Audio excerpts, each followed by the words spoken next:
Assalamu alaikum, and welcome to another episode of the Chocolate Shack. Inshallah, today I like to deal with what's going on in our world with this war between Iran and Israel. Wanted to read a verse from the Quran to give the believing people, the moral men, a little, backing. Because I realize that in times like these, we become uneasy and people start to not lose faith, but we get a little shaky about what's going on around us as regards to how we can even speak about the subject.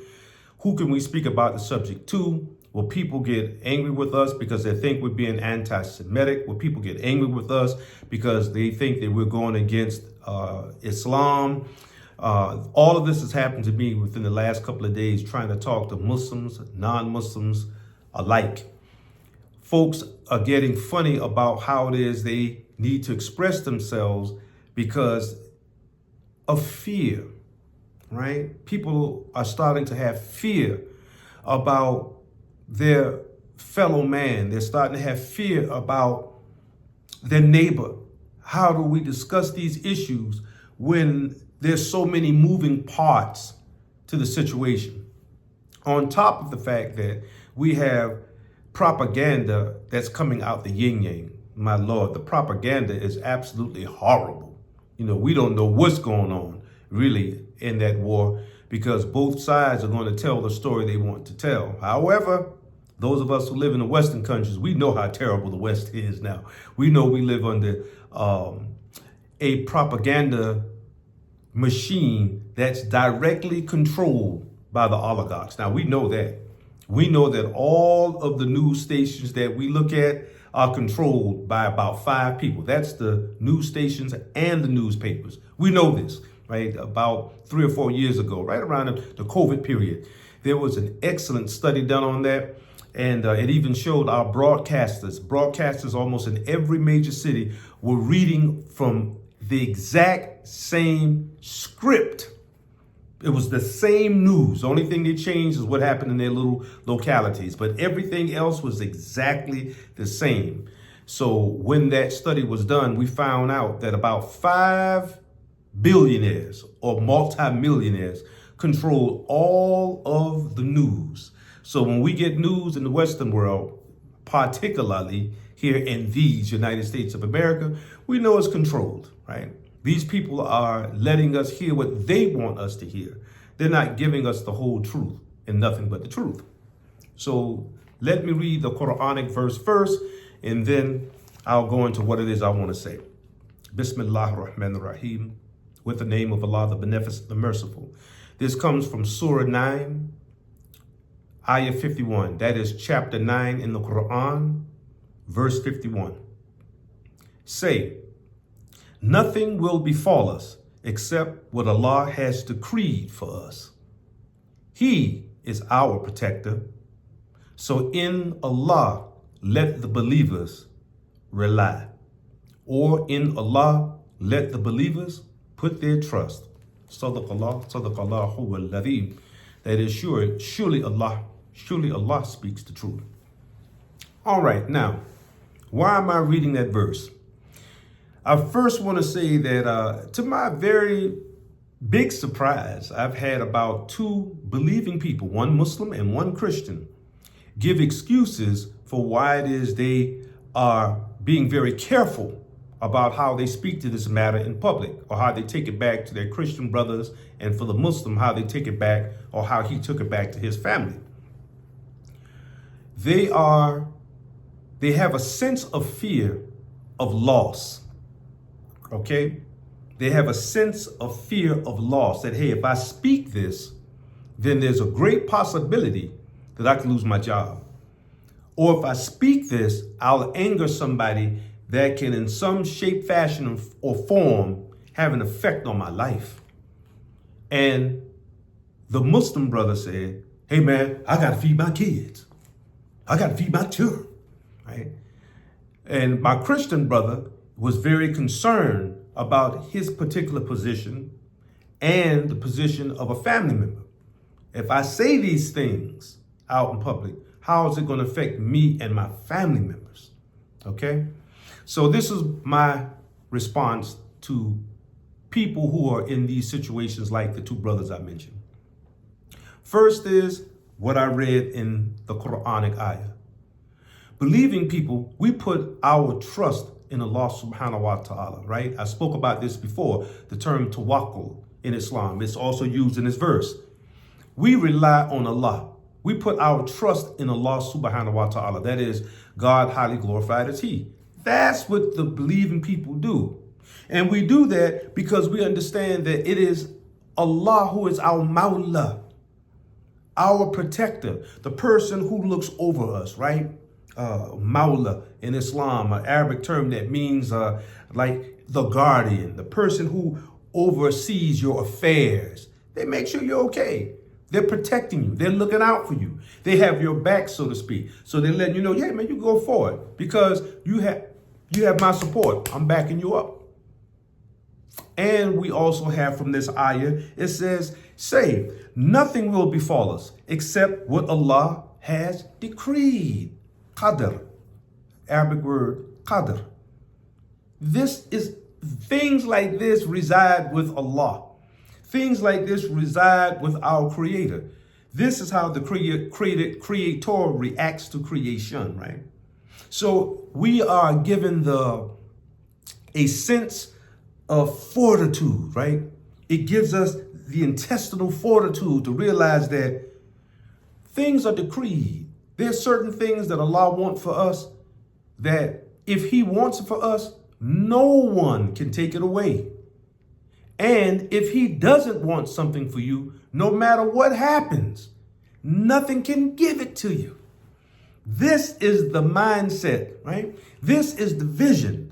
This is the heart of the mu'min people, the believing people. So we have to make sure that whatever it is that we're dealing with in this world, wherever it's coming from, the news telling us that,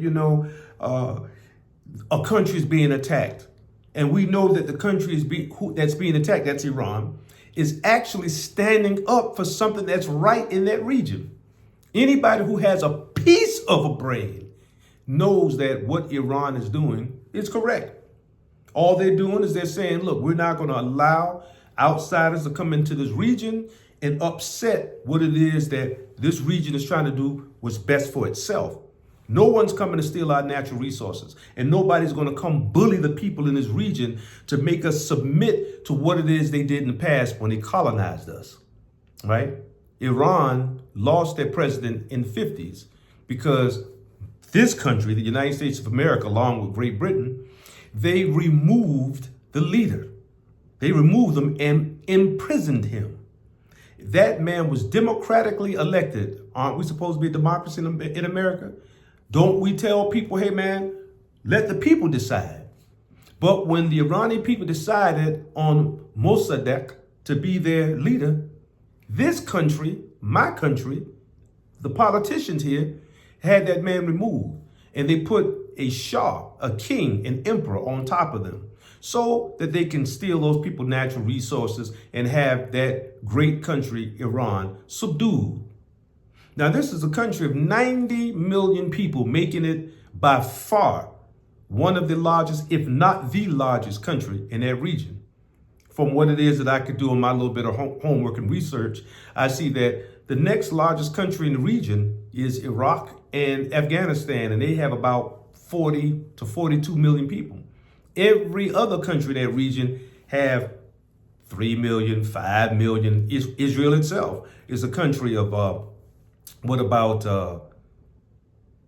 5, 6, 7 million?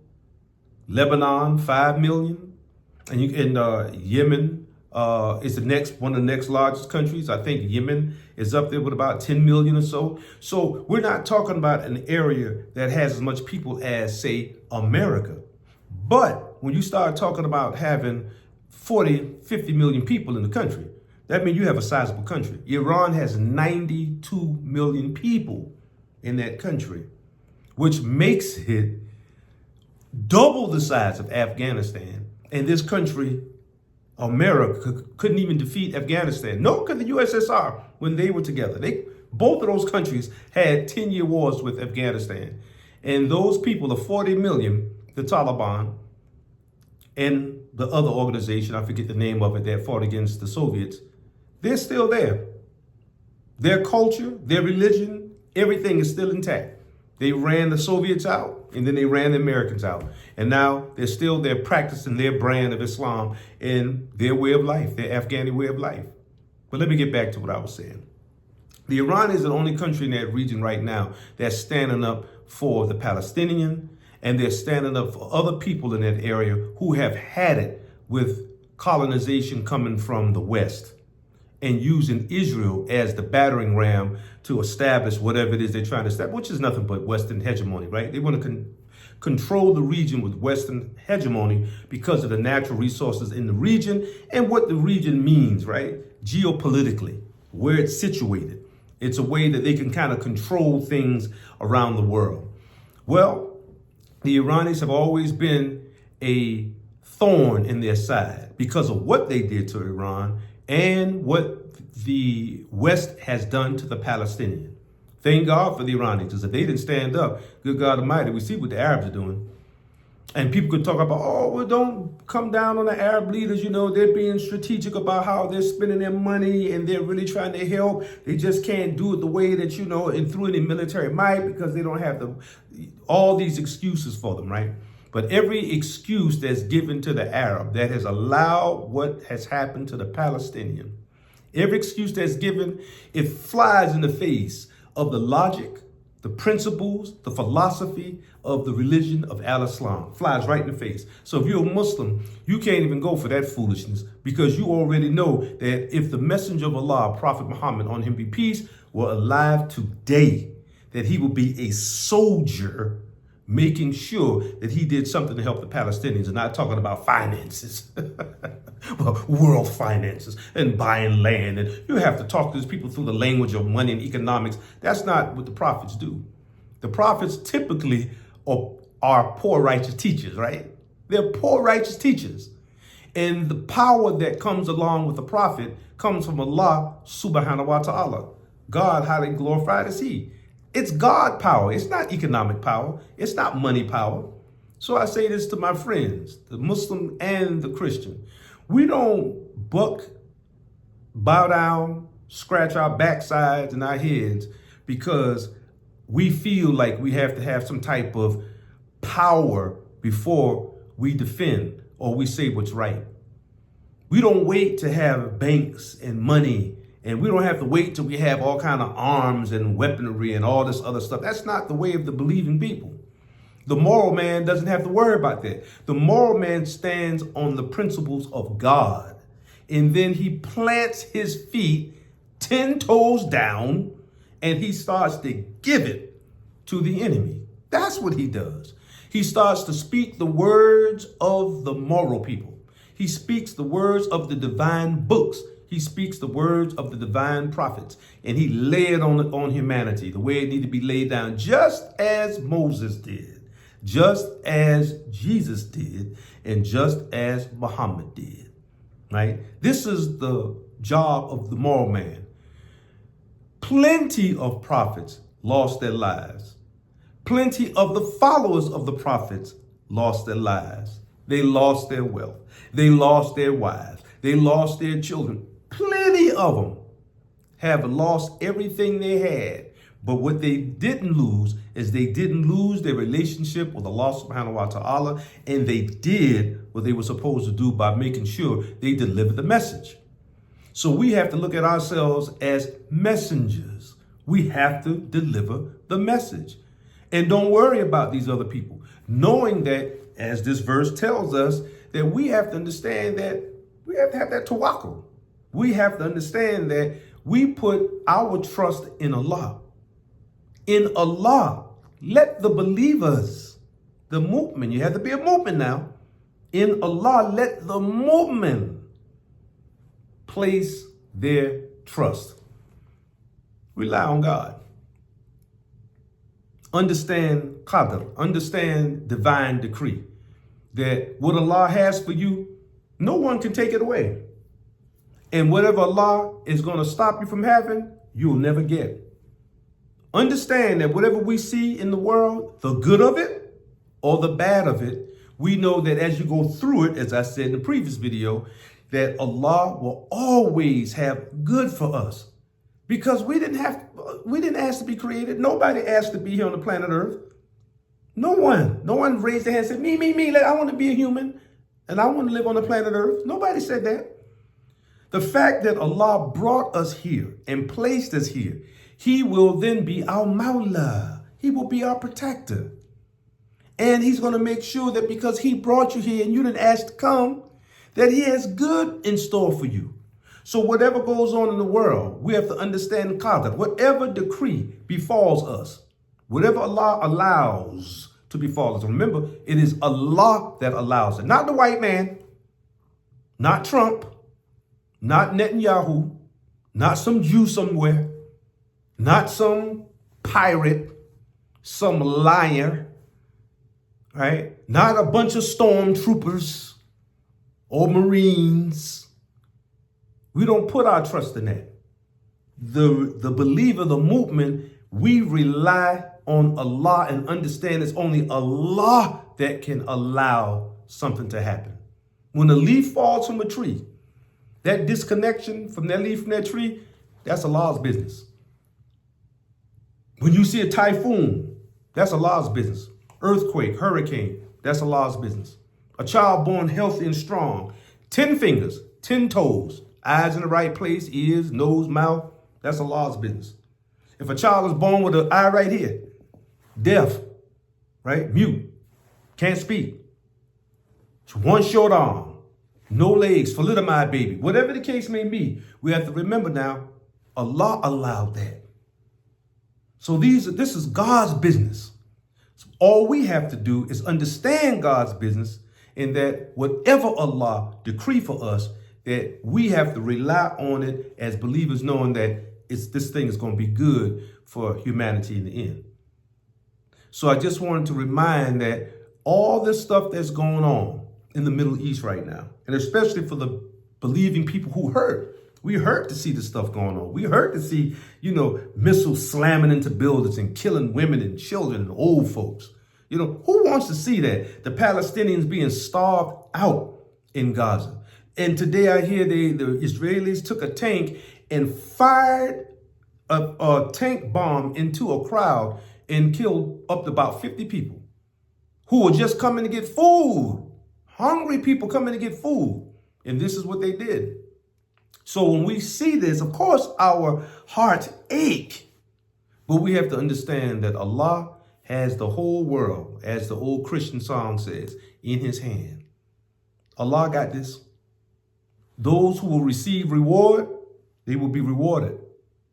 And those who are going to get destruction and punishment, they're going to get that destruction and that punishment. Just like I'm sitting here in this chair, that's going to be the reality of these people.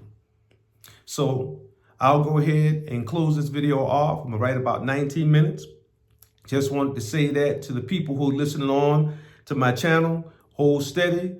Don't worry. Allah got this matter in his hands. And as regards Iran and what's going on, can they hold up? Can they fight? Look, man, Afghanistan held up and ran 2 superpowers out of there, 42 million people. And they have probably a third of the weaponry and the military might of Iran. Iraq, the only reason that this country was able to get past Iraq, when I say this country, I'm talking about America, these United States of America, was able to get past Iraq is because they managed to, split the Sunni and the Shia. And once they split the Sunni from the Shia, then they were able to go in there and take care of a little business. And they barely did that. A country of only about 5 million people, 6 million people, talking about Lebanon, ran the Americans out there during Ronald Reagan time, ran right up on out of there when they, for the Jews again, for these Israelis, when I say Jews, I'm talking about these Zionist Israelis, right? They went into that country and took parts of Lebanon, and Hezbollah ran right up on out of there in the 1980s under Ronald Reagan, for those who knew about that. 5 million people, and America's a country of 330 million. And them 5 million over there ran them right up on out of there. So All these countries from the West do is they can come fly their sorties over these countries and bomb them, bomb them, bomb them, bomb them, bomb them, like they did in Yemen. Yemen, a country about 10 million. But the minute they put boots on the grounds over there, when America used the Saudis to go over there, and what happened? The Yemenis running right on out of there. The minute they put boots on the ground, they get run right on out every time. Every time since Vietnam, we've seen this country lose a war. I should say since Korea. Lost in Korea, because they say that ended up being a tie, right?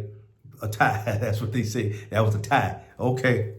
All right. It was a tie, but North Korea stands with nuclear weapons. I don't think that was a tie. I think they won. Vietnam, right now, Ho Chi Minh City stands today. Communist Vietnam. Afghanistan stands today. And although Iraq right now has its own issues, still stands. All right. Lebanon, Hezbollah, still stand. Yemen with Ansarullah, still stands. Even what they put down on Gaza for the last year, oh my God, Hamas still stands. Every time the Israelis run their behinds over there to try to put boots on the ground, Hamas comes out, running right on out of there.